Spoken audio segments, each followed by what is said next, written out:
Assalamualaikum warahmatullahi wabarakatuh. Saya akan melanjutkan penjelasan dari materi logika matematika. Sekarang mengenai inverse, converse, kontraposisi, dan negasi. Jika ada pernyataan jika P maka Q, maka inverse-nya adalah jika negasi P maka negasi Q.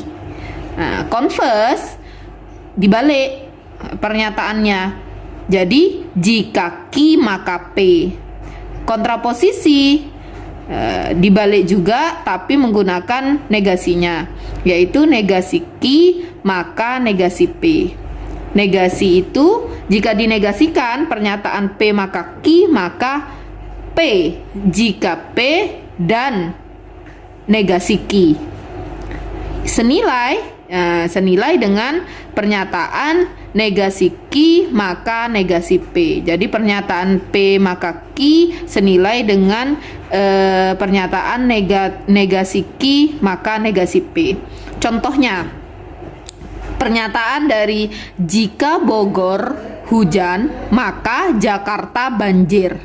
Nah, Bogor hujan ini adalah P, Jakarta banjir ini adalah Q. Nah, inverse-nya tadi inverse di sini adalah negasi P maka negasi Q. Jadi kita negasikan P-nya. Jika Bogor tidak hujan, ini negasi dari P, Bogor tidak hujan, maka Jakarta tidak banjir. Ini negasi dari Q. Converse tadi adalah dibalik Q maka P. Jadi dibalik Q-nya duluan. Jika Jakarta banjir, ini Q, maka Bogor hujan, ini P. Nah, kontraposisi tadi dibalik juga Q duluan baru P, tapi bedanya dengan converse, Q-nya dinegasikan, P-nya juga dinegasikan. Kontraposisinya adalah jika Jakarta tidak banjir, ini negasi dari Q, maka Bogor tidak hujan, ini negasi dari P. Negasi itu adalah P dan negasi Q. Bogor hujan dan Jakarta tidak banjir, ini adalah negasi dari Q. Seperti itu. Satu contoh lagi. Ada pernyataan jika Amir kelas 3 maka ia ikut ujian nasional. Amir kelas 3 ini adalah P, dan ikut ujian nasional, ia ikut ujian nasional ini adalah Q. Inverse tadi adalah negasi P, jika negasi P maka negasi Q. Dinegasikan jika Amir bukan, nah ini adalah negasi P, kelas 3 maka ia tidak ikut ujian nasional, ini negasi Q. Converse tadi adalah dibalik Q maka P. Jika Amir ikut ujian nasional, jadi Q duluan. Di sini jangan menggunakan ia. Ia di sini menjelaskan adalah Amir. Jadi kalau ada di depan kita tulis namanya Amir ikut ujian nasional, maka ia kelas 3. Ini pernyataan P-nya. Kontraposisi tadi dibalik Q ke P, tapi bedanya adalah inverse-nya. Jika Amir tidak ikut ujian nasional, ini negasi Q, maka ia bukan kelas 3, ini negasi P. Negasi tadi adalah P dan negasi Q. Amir kelas 3 ini P, tetapi ia tidak ikut ujian nasional. Ia tidak ikut ujian nasional, ini negasi Q. Nah, gitu contohnya inverse, converse, kontraposisi, dan negasi. Nah, di sini ada penarikan kesimpulan. Penarikan kesimpulan atau konklusi namanya. Yang pertama adalah dengan modus ponen. Nah, modus ponen itu apa? Di sini ada P1. P1 itu premis, pernyataan. P1-nya adalah P maka Q. Dan premis 2-nya adalah P, maka kesimpulannya adalah Q saja. Ya, jadi karena ini P sama, ya ambil Q aja. Contohnya, premis 1. Jika harga BBM naik, ini P, pernyataan P, maka ongkos transportasi naik, ini Q. Ya, jadi untuk kalian memisah-misahkan mana yang P, mana yang Q itu biasanya dibatasi dengan maka. Harga BBM naik di premis 2. Tadi premis 1 ada kata-kata harga BBM naik, apa? Itu P, ya kita tulis P juga. karena sama seperti pernyataan 1 isinya. Kalau modus ponen P-nya hilang, P dan P hilang, maka kesimpulannya Q saja, yaitu ongkos transportasi naik. Ini kesimpulannya Q, karena P dan P sama. Nah, contoh yang kedua, jika X kuadrat lebih dari 9, ini pernyataan P, maka X1 kurang dari negatif 3 atau X2 lebih dari 3, ini pernyataan Q. Premis 2-nya isinya adalah X kuadrat lebih dari 9, sama seperti premis 1 tadi yang apa? Yang P, kita tulis P. Maka kesimpulannya adalah Q-nya saja, yaitu X1 kurang dari negatif 3 atau X2 lebih dari 3. Nah, penarikan kesimpulan dengan cara yang kedua, yaitu modus tollens. Bedanya apa dengan di modus ponen? Kalau di modus tollens, premis 1-nya adalah P maka Q. Premis 2-nya negasi dari Q-nya. Maka kesimpulannya adalah negasi dari P-nya. Q-nya kan sama ini. Jadi diambil negasinya saja, P diturunkan menjadi kesimpulan. Kalau tadi di modus ponen itu P maka Q, premis 2-nya P, kesimpulannya ambil di Q. Kalau modus tollens, ketika premis 2-nya adalah negasi dari Q. Contohnya, P1, jika X kuadrat lebih besar dari 4, ini P. Maka X kurang dari sama dengan min 2 atau X lebih dari sama dengan 2, itu Q. Nah, P2-nya, premis 2-nya sama seperti ini.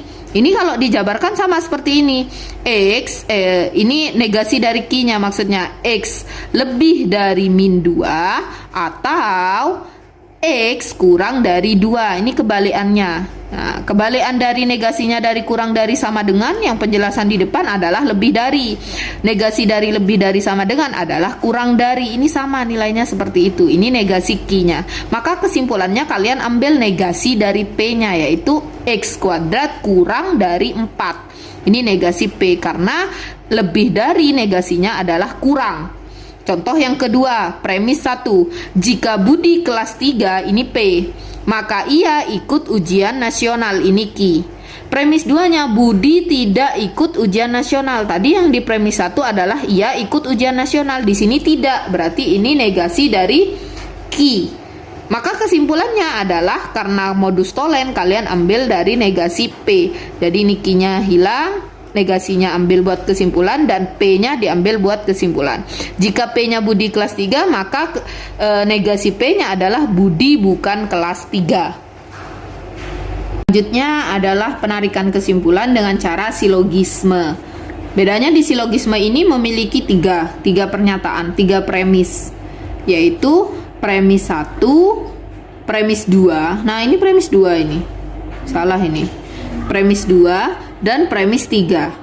Jadi ketika ada di premis 1 adalah P maka Q, di premis 2 adalah Q maka R, di premis 3 adalah R maka S. Sebenarnya gampang untuk menarik kesimpulannya, ambil yang mana? Ini P1 dan P2 yang sama Q, habis. P1 dan P2-nya Q-nya habis. Di P2 dan P3 yang sama adalah R, R-nya hilang juga. Jadi kesimpulannya tinggal P maka S di silogisme. Contoh yang pertama, premis 1, jika Bogor hujan maka Sungai Ciliwung banjir. Ya, Bogor hujan ini P. Sungai Ciliwung banjir ini pernyataan Q. Jika Sungai Ciliwung banjir, ini di P1 tadi adalah Q, kita namai Q juga, harus sama. Maka Jakarta banjir, ini kata-kata baru, maka ini adalah R, PQR. Premis 3-nya, jika Jakarta banjir tadi di sini adalah R, kita namai R juga. Maka jalanan macet. Nah, jalanan macet ini kata-kata baru, di P1 dan P2 tidak ada, maka ini S. Q dan Q sama, R dan R sama, maka kesimpulannya adalah P maka S. Jika Bogor hujan, maka jalanan macet. P maka S. Contoh yang kedua, jika Farid siswa yang rajin, ini adalah P, maka ia naik kelas, ini Q. Jika Farid naik kelas, ini Q, maka ia mendapatkan hadiah, ini R. Nah, dalam silogisme juga boleh menggunakan P1 dan P2. Jadi jika P1 dan P2 Q-nya yang sama, maka kesimpulannya adalah P maka R jika dia ngambil di P1 dan P2 saja. Kesimpulannya, jika Farid siswa yang rajin, P-nya Farid siswa yang rajin, maka ia mendapatkan hadiah. Ini R, P maka R. Nah, itu adalah penjelasan saya mengenai penarikan kesimpulan pada logika matematika. Silahkan kalian kerjakan tugas 3 KD 3.22.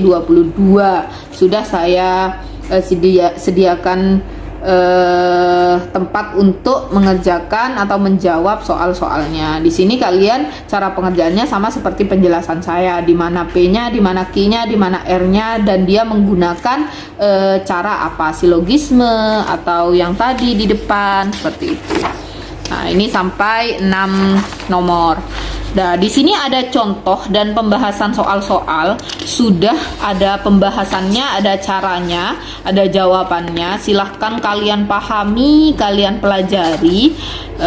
Karena di belakang nanti ada tugas 4. Jadi tugas 4 ini meliputi semua materi dari awal. Ya, ada nomor 1 sampai dengan nomor 20. Ya, silahkan dikerjakan. Terima kasih. Wassalamualaikum warahmatullahi wabarakatuh.